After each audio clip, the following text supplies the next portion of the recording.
हाँ, हेलो। कैसे हो आप लोग? उम्मीद है कि आप सब लोग ये बहुत ज़बरदस्त। तो आज का वीडियो होने वाला है बहुत ही नॉलेजेबल, बहुत ही इंपॉर्टेंट वीडियो है from the exam point of view. Not only exam point of view, अगर आपका बिजनेस भी है तो आप ये वीडियो देखिएगा, क्योंकि ये वीडियो आपको देगा बिजनेस को आपको किस तरह से मैनेज करना है। So today I am going to tell you the 14 principles. Yes my dear viewers, 14 principles of Fayol के 14 प्रिंसिपल्स के बारे में मैं आपको बताऊंगा। अगर आपने ये सीख लिया तो आपका सिलेबस पॉइंट ऑफ व्यू से आपको पूरे के पूरे मार्क्स मिलेंगे ही मिलेंगे। प्लस अगर आपका बिजनेस भी है तो अगर आपने ये प्रिंसिपल्स को अगर समझ लिया, प्रिंसिपल्स ऑफ मैनेजमेंट जो दिए हैं फ्योल ने, अगर ये भी आपने समझ लिया तो आपके बिजनेस में भी बहुत जबरदस्त चेंजेस आने वाले हैं। So let's start the video and I am going to explain the principles that are there. 14 principles are there, उसको मैं एक के बाद एक एक्सप्लेन करूंगा। बहुत इंपॉर्टेंट होने वाला है। Watch the video till the end. Why? Because every single point is important, so you have to watch. देखना तो बनता है यार पूरा video till the end. So let's start the Fayol's principles of management. So I am going to tell the first principle of Fayol. So the पहला principle है Fayol का, first principle में आएगा division of work. Division of work, my dear viewers, division of work का मतलब होता है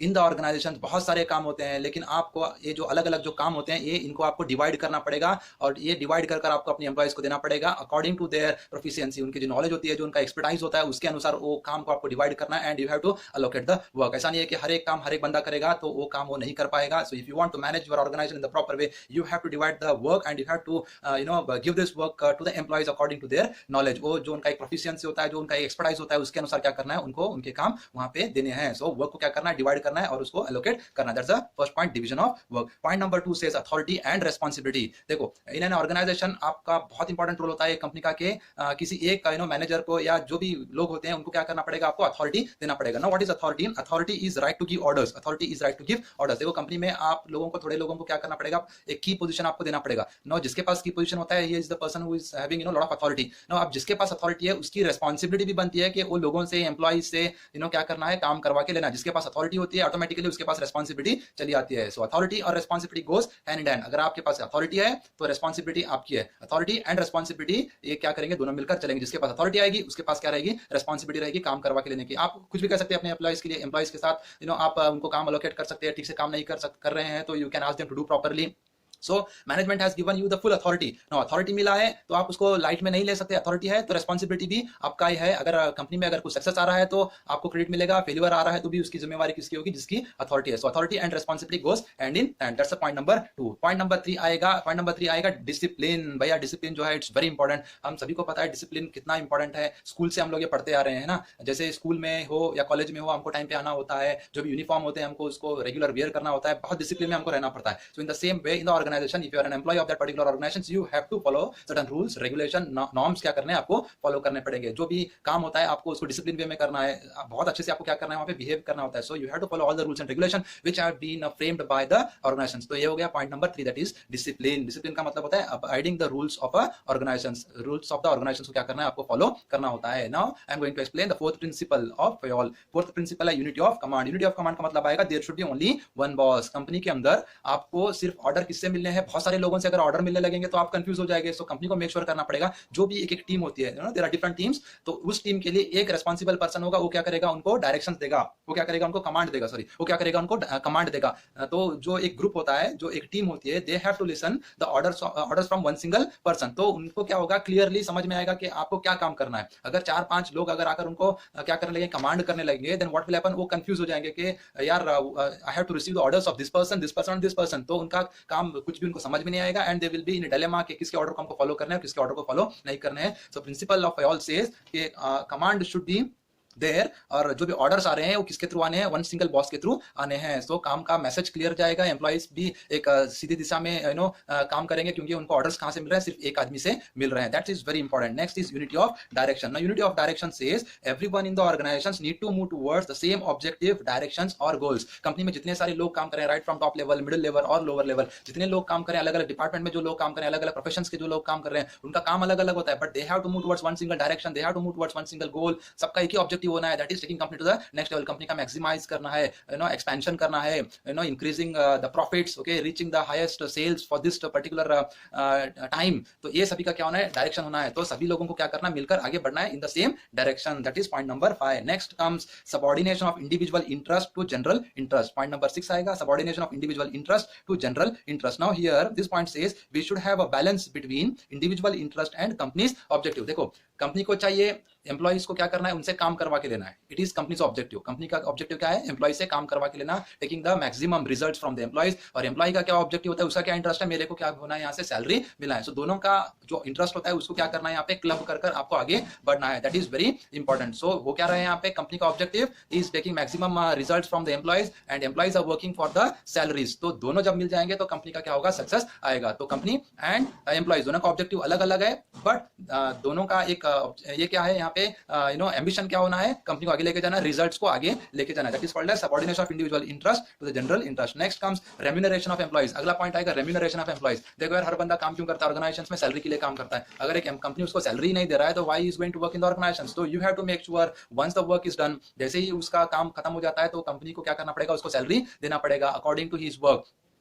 whether whatever may be the position he is there into the organization, हर एक एम्प्लॉय को क्या करना है, उसके काम के अनुसार उसको सही सैलरीज वहां पे मिलना है। एम्प्लॉय का जो भी काम होता है उसके अनुसार उसको सैलरी मिलना है, मैनेजर्स को मैनेजर के लेवल के हिसाब से सैलरी मिलना है। So there has to be a fair salary system need to be there in the organisation. जैसे ही काम होगा उनको सैलरीज उनके मिलने बहुत जरूरी होते हैं। दैट इज रेम्यूनरेशन, मतलब सैलरीज प्रोवाइड करना on time, it is very important. Next come centralisation and decentralisation. Centralisation and decentralisation, it is also very important in the organisation. Centralisation का मतलब होता है power will be in the hand of one single person, and decentralisation का मतलब होता है power in the organisations will be divided among more than 2 और 3 people के पास क्या होता है, यहाँ पे पावर को डिवाइड किया जाता है। नाउ अगर आपका ऑर्गेनाइजेशन एग्जांपल के रूप में मैं बता रहा हूं, अगर एक ऑर्गेनाइजेशन जो है जो बहुत ही स्मॉल है, बहुत कम एम्प्लॉइज वहां पे काम कर रहे हैं, then you no need to have a decentralisation system in your organisation, क्योंकि एक अकेला मैनेजर क्या करेगा यहाँ पे, अपने पूरे कंपनी को मैनेज कर पाएगा। But at the same time अगर आपका ऑर्गेनाइजेशन मीडियम स्केल का या लार्ज स्केल है तो एक अकेला बंदा वहां पे कुछ नहीं कर सकता है। दैट टाइम मैनेजमेंट को क्या करना पड़ेगा, पावर को डिवाइड करना पड़ेगा among many managers, finance manager, okay, marketing manager, अलग अलग लोगों को अपॉइंट कर उनको क्या करना पड़ेगा, अथॉरिटी देना पड़ेगा ताकि वो अपना काम अच्छे से कर सके। सो सेंट्रलाइजेशन का मतलब हो गया power will be with one single person, and decentralisation का मतलब हो गया power will be divided among more than 2-3 people. इसका रीजन क्या है, ताकि काम अच्छा हो। स्मॉल ऑर्गेनाइजेशंस में सेंट्रलाइजेशन चलेगा, बट अगर आपका लार्ज स्केल ऑर्गेनाइजेशन है, दैट टाइम आपको अपना पावर क्या करना पड़ेगा, जो डिसीजन मेकिंग सिस्टम जो होता है यहाँ पे आपको थोड़ा उसको बड़ा करना पड़ेगा ताकि आपका काम ठीक से हो सके। Next comes scalar chain. Next come scalar chain. Company में 3 तरह के लेवल होते हैं, top level, medium and lower level. तो जो भी कंपनी में हो रहा है, it has to happen in an chain way, ये हायरार्किकल वाइज होना है। It's an chain of an authority and communication that runs from top to bottom. I am repeating once again, it is an chain of authority and communication that runs from top to bottom. देखो, जो भी company एक निर्णय ले रहा है in the organisation, वो कहां से आएगा, टॉप टू मीडियम में आएगा, मीडियम से कहां पे आएगा, लोअर लेवल में आएगा। तो इस तरह से क्या हो रहा है, कम्युनिकेशन हो रहा है, एक चेन होता है, उसके अनुसार क्या होता है, ऑर्डर्स को फ्लो किया जाता है, कम्युनिकेशन को पास किया जाता है। जो सीईओ होते हैं, एमडीज लोग होते हैं, वो डायरेक्टली एम्प्लॉइज को कम्युनिकेट नहीं करेंगे, वो किसको बताएंगे, मैनेजर्स को बताएंगे। Managers are communicating to the supervisors and then supervisors are communicating to employees. तो इस तरह से क्या होता है, चेन होता है ऑफ कम्युनिकेशन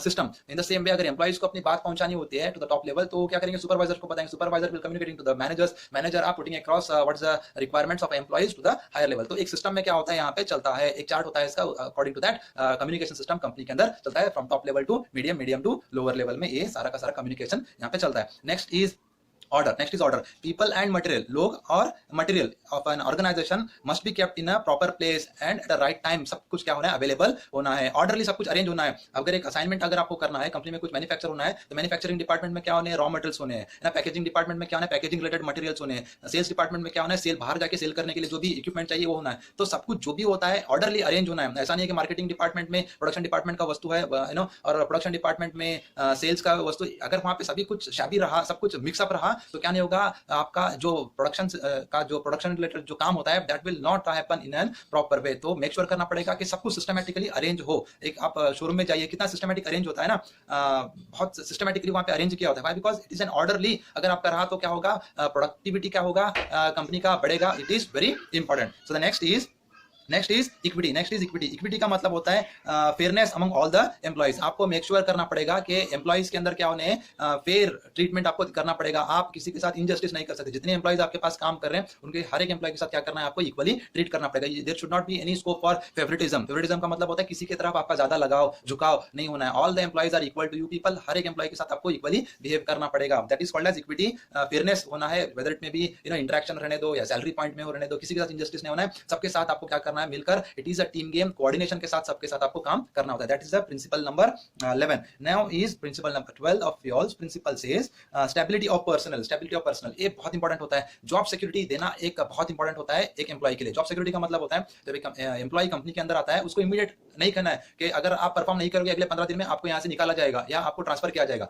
आपको थोड़ा उसको टाइम देना है, 1 महीना 2 महीना टाइम देना है। देन फिर उसको क्या करना है, अच्छे से ट्रेन करना है। ओके, उसको कॉन्फिडेंस मिलना है, उसको मोटिवेट करना है। अगर आगे जाकर फिर भी अगर काम नहीं कर रहा तो then you can have plan B kind of things. लेकिन उसको जैसे ही कंपनी के अंदर आ रहे हैं, boss if you are not working you will be thrown out from the organisation, अगर आप उसको कहोगे तो बेचारा पैनिक में आ जाएगा और उसका काम में ध्यान नहीं रहेगा। तो उसको पहले क्या करो, जॉब सिक्योरिटी प्रोवाइड करो। उसको कहो कि you are getting this much of time, अपने आप को यहाँ पे रिलैक्स फील करो, काम को समझो। एक फ्रेंडली एटमॉस्फेयर देना है क्योंकि employees will work only under an friendly atmosphere. Okay, pressure is important, लेकिन आप बार बार आकर उसको याद दिलाओगे, देखो अगर तुम काम नहीं कर रहे हो तो तुम्हें बाहर निकाला जाएगा। बार बार अगर आप उसको आकर यही याद दिलाते रहोगे तो वो क्या नहीं करेगा, जॉब ठीक से या अपना काम ठीक से नहीं करेगा। तो एम्प्लॉय को बताना पड़ेगा कि तुम्हारा जॉब यहाँ पे सिक्योर है, आप क्या करो यहाँ पे आराम से काम करो। हाँ, इसका मतलब ये नहीं है कि वो बिंदास रहे आराम से रहे, ये भी नहीं चलेगा, लेकिन उसको टाइम भी देना बहुत इंपॉर्टेंट। ठीक से काम नहीं कर रहा उसको ट्रेनिंग प्रोवाइड करो, उसके प्रॉब्लम जो भी है सॉल्व करो।